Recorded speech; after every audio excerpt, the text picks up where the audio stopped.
Hello guys, एक और नई वीडियो लेकर हम आपके साथ जुड़ चुके हैं और आज हम पढ़ने वाले हैं imperative sentence. Imperative sentence. Imperative sentence कौन से सेंटेंस होते हैं ये भी जानेंगे और इनको बनाने का तरीका क्या है इसको भी जानेंगे। सबसे पहले इसकी पहचान जानते हैं कि इसको पहचानना कैसे है कि इम्परेटिव सेंटेंस कौन से होते हैं। तो इसकी पहचान लिख लेते हैं। पहले तो इसकी पहचान ये है कि इसमें इसमें या तो रिक्वेस्ट की जाएगी, रिक्वेस्ट के साथ साथ इसमें ऑर्डर भी होता है, इसमें सजेशन भी होता है,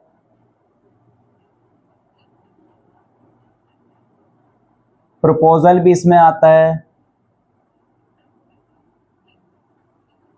और हम इसके साथ साथ अन्य चीजें भी इसमें बहुत सारी आती हैं, जैसे कि बैग और भी कई सारी चीजें हैं, एडवाइस, कई सारी चीजें होती हैं। हमने कुछ मुख्य चीजें लिख ली हैं, यही सब आती हैं इसके अंदर और इसी से ही हम इम्परेटिव सेंटेंस को पहचानेंगे।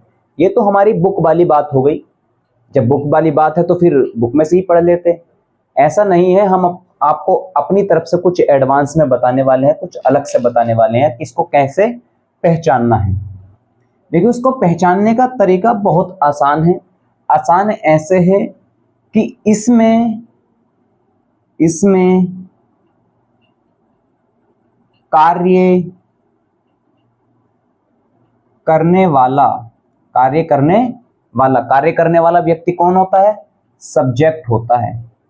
सब्जेक्ट। कार्य करने वाला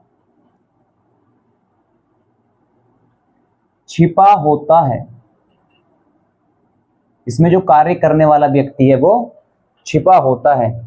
जो व्यक्ति कार्य करेगा वह छिपा होता है। यही हमारी इंपरेटिव सेंटेंस की पहचान है। एक दो एग्जांपल मैं आपको हिंदी में बोलकर बताता हूं। पानी लाओ, ये एक सेंटेंस है। पानी कौन लाएगा? जिसने बात को सुना। अब पानी लाओ में क्या लाने वाला व्यक्ति लिखा हुआ है? क्या दिख रहा है? जब काम करने वाला व्यक्ति सेंटेंस में ना दिखे उस सेंटेंस को इंपरेटिव सेंटेंस कहते हैं। इंपरेटिव सेंटेंस को हम दो तरीके से बनाएंगे। इंपरेटिव सेंटेंस का एक तो अफर्मेटिव हिस्सा होता है, एक तो हमारा अफर्मेटिव होता है इंपरेटिव सेंटेंस, दूसरा हमारा होता है निगेटिव। ये दो तरीके के अफर्मेटिव सेंटेंस होते हैं। एक तो इंपरेटिव सेंटेंस होते हैं, एक तो अफर्मेटिव और दूसरा निगेटिव। अफर्मेटिव सेंटेंस किस तरीके से बनाएंगे? मेन वर्ब की फर्स्ट फॉर्म सबसे शुरू में होगी, उसको हम अफर्मेटिव सेंटेंस कहेंगे और उसके बाद में हमारा ऑब्जेक्ट होगा। ये तो हुआ इंपरेटिव का अफर्मेटिव। और दूसरा इंपरेटिव का निगेटिव डोंट से शुरू होता है और मेन वर्ब की फर्स्ट फॉर्म लगाने के बाद में ऑब्जेक्ट आ जाता है। यहां से हम क्या सीखे? यहां से ये सीखे कि इंपरेटिव सेंटेंस की शुरुआत मेन वर्ब या फिर डोंट से होती है। तो इसको इस तरफ लिख लेते हैं। इंपरेटिव सेंटेंस की शुरुआत, इंपरेटिव सेंटेंस की शुरुआत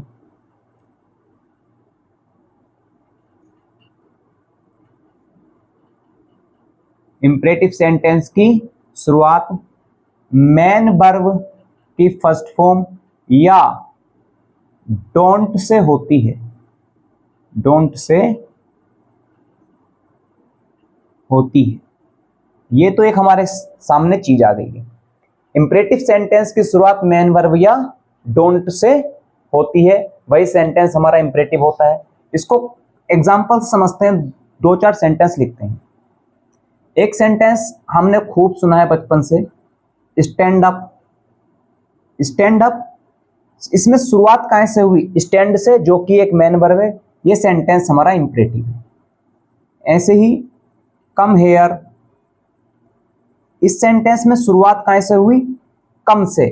कम हमारी एक वर्ब है, जब वर्ब से शुरुआत होती है तो सेंटेंस इंपरेटिव होता है। कुछ बड़े सेंटेंस लिखते हैं। ओपन द डोर, इस सेंटेंस में शुरुआत कहां से हुई? ओपन से, जो कि हमारी एक मेन वर्ब है। ये भी सेंटेंस हमारा इंपरेटिव है। इसी तरीके से और दो चार एग्जांपल करते हैं। डोंट प्ले हेयर, यहां शुरुआत कहां से हुई? Don't say. यह सेंटेंस भी हमारा इंपरेटिव है। इसके आगे चलते हैं। डोंट वेस्ट योर टाइम, इस सेंटेंस में शुरुआत भी हमारी डोंट से हुई। यह सेंटेंस भी हमारा इंपरेटिव है। एक और एग्जांपल लिखते हैं। Don't write on the wall, don't write on the wall, यह सेंटेंस भी हमारा इंपरेटिव है। इसमें भी डोंट से शुरुआत हुई है।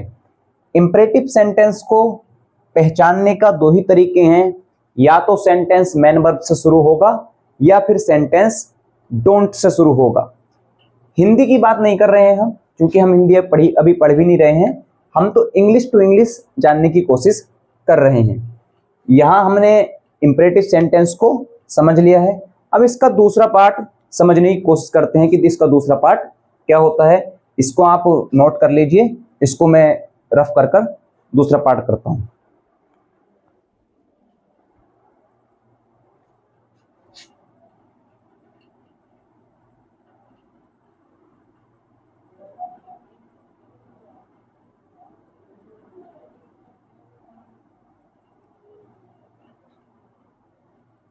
हम इसका पहला पार्ट तो समझ चुके हैं। अब हम इसका दूसरा पार्ट समझते हैं। इसका दूसरा पार्ट किस तरीके से होता है, कौन सा होता है। इंपरेटिव, इंपरेटिव सेंटेंस जो सिंपल थे वो हमने समझ लिए हैं। अब हम पढ़ने वाले हैं लेट के इंपरेटिव, लेट के इंपरेटिव, या फिर इसको कह सकते हैं हम लेट वाले इंपरेटिव। थोड़ा सा हेडिंग वेडिंग बना लेते हैं, अच्छा लगेगा। लेट के इंपरेटिव। अब लेट के इंपरेटिव कैसे होते हैं वो हम आपको बताने वाले हैं। देखिए, लेट के इंपरेटिव जो होते हैं वो दो तरीके के होते हैं, एक ये और एक ये। क्या कंप्लीट हुआ?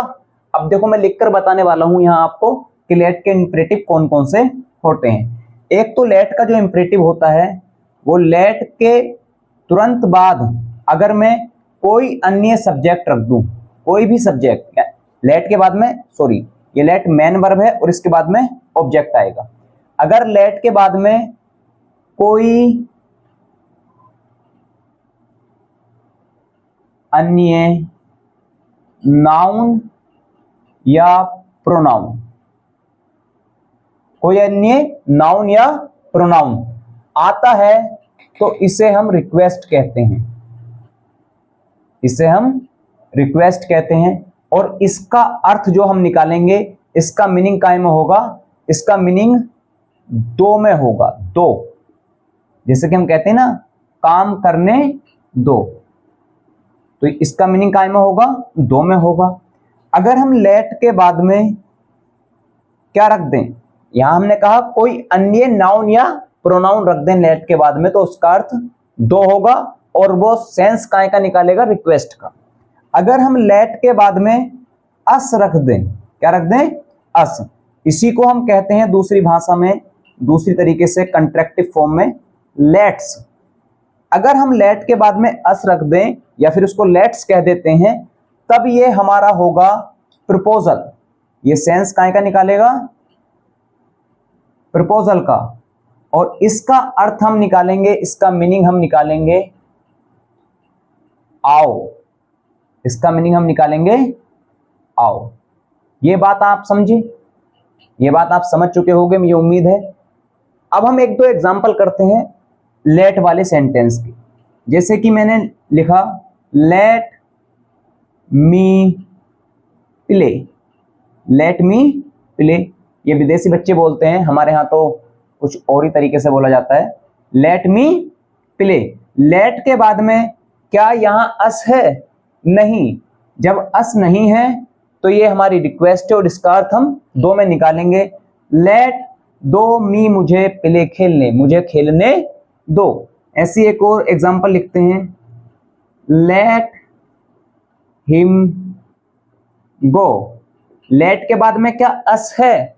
नहीं, कोई अन्य ऑब्जेक्ट है। जब अन्य ऑब्जेक्ट होता है तो वो रिक्वेस्ट होती है, और रिक्वेस्ट के अर्थ में उसका अर्थ दो होता है। तो लेट दो हिम, उसे गो जाने, उसे जाने दो। एक और example, let them study, let them study, उन्हें पढ़ने दो। लेट के बाद में अस के अलावा कोई अन्य ऑब्जेक्ट आता है तो वो रिक्वेस्ट होती है। यदि लेट के बाद में अस आ जाए, जिसे हम कंट्रैक्टिव फॉर्म में लेट्स कहते हैं, तब ये प्रपोजल होगा और इसका मीनिंग आओ होता है। एग्जांपल से समझते हैं। लेट्स कर देता हूं, चलो मैं कंट्रैक्टिव फॉर्म का यूज करता हूं। Let's play cricket, let's play cricket. यहां पर लेट के बाद में अस है, इसीलिए ये हमारा प्रपोजल है। और जब प्रपोजल देता है लेट, तो उसका अर्थ हम आओ निकालते हैं। लेट्स आओ प्ले खेलें क्रिकेट, क्रिकेट आओ क्रिकेट खेलें। ऐसे ही एक और example, let's go to school. यहां पर भी लेट के बाद में अस यानी कि लेट्स है। जब लेट्स आ जाता है तो आओ का मीनिंग देता है और सेंस प्रपोजल होता है। अर्थ निकालते हैं, लेट्स आओ गो चलें टू स्कूल, स्कूल। एक और एग्जांपल लेते हैं, एक आखिरी एग्जांपल, लेट्स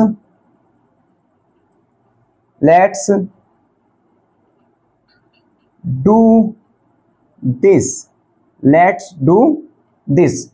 लेट के बाद में अस यानी लेट से, इसका सेंस भी हमारा प्रपोजल है और अर्थ हमारा आओ निकलेगा। लेट्स आओ डू करें दिस, ये है। ये आप समझ चुके हैं होंगे उम्मीद है, और बहुत ही अच्छी तरीके से हमने आपको बताया है। इसको आप देखें बार बार, और आपको समझ आया है तो वीडियो को ज़्यादा से ज़्यादा शेयर करें और साथ ही साथ लाइक भी करें। धन्यवाद।